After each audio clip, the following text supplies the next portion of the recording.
शीर्षक सफेद गजरे का श्राप, काली पहाड़ी की दहला देने वाली कहानी। काली पहाड़ी नाम का एक शांत और छोटा सा गांव था। लोग यहां सरल जीवन जीते थे और किसी अनहोनी की कल्पना भी नहीं करते थे।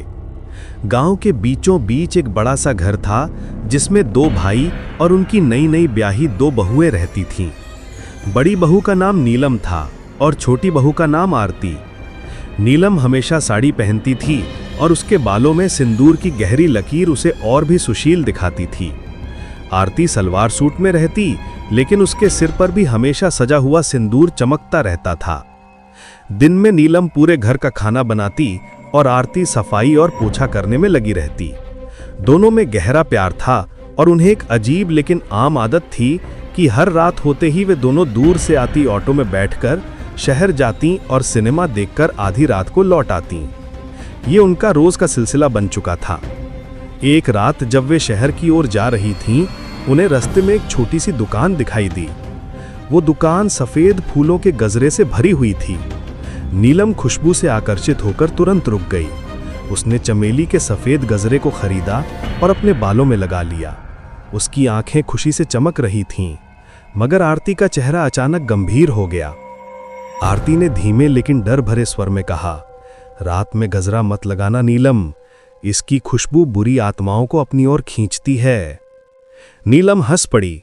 अरे आरती, तुम भी ना, ये सब बातें बस कहानियों में अच्छी लगती हैं। इस बात को हंसकर टालते हुए दोनों सिनेमा देखने चली गईं। सिनेमा हॉल से बाहर आते समय नीलम कुछ बेचैन सी लग रही थी। वो बार बार गजरे को छू रही थी, मानो उसे कोई अनजानी नजर महसूस हो रही हो। आरती ने कहा, चलो जल्दी घर चलते हैं। दोनों ऑटो में बैठीं और काली पहाड़ी की ओर लौट गईं। गांव पहुंचकर ऑटो रुका। आरती तेजी से घर के अंदर चली गई, लेकिन नीलम दरवाजे के बाहर ही खड़ी रह गई। आरती को ये अजीब लगा। जैसे ही वे कमरे के भीतर गई, उसे लगा जैसे कोई पीछे ही खड़ा है। उसने दोबारा बाहर झांका। नीलम अब भी घर के दरवाजे पर पीठ किए खड़ी थी, बिल्कुल स्थिर, बिना किसी हरकत के। आरती का दिल जोर जोर से धड़कने लगा। उसने हिम्मत करके धीरे से आगे बढ़कर नीलम के कंधे पर हाथ रखा। नीलम बहुत धीरे से पलटी और आरती चीख भी ना पाई। वो नीलम नहीं थी, उसकी आंखें काली और खाली थीं, चेहरा लंबा होकर विकृत हो चुका था और शरीर का आकार इंसानी शक्ल से कहीं बड़ा हो गया था। वो गजरा अजीब तरह से हिल रहा था, जैसे उस पर किसी अदृश्य शक्ति की पकड़ हो। पीछे से वो नीलम ही थी, मगर सामने वो कोई और थी, कोई जो इतने समय से गजरे की खुशबू का इंतजार कर रहा था, कोई जो अब नीलम के शरीर में समा चुका था। आरती भय से पीछे हट गई।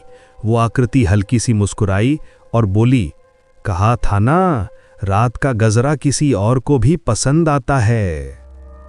उस रात नीलम घर नहीं लौटी और काली पहाड़ी में लोग आज भी कहते हैं कि रात में गजरा मत लगाना, नहीं तो वो खुशबू किसी अनदेखी परछाई को बुला लेती है। अगर आपको हमारा वीडियो पसंद आया हो तो लाइक करें, चैनल को सब्सक्राइब करें और कमेंट करें कि वीडियो आपको कैसा लगा।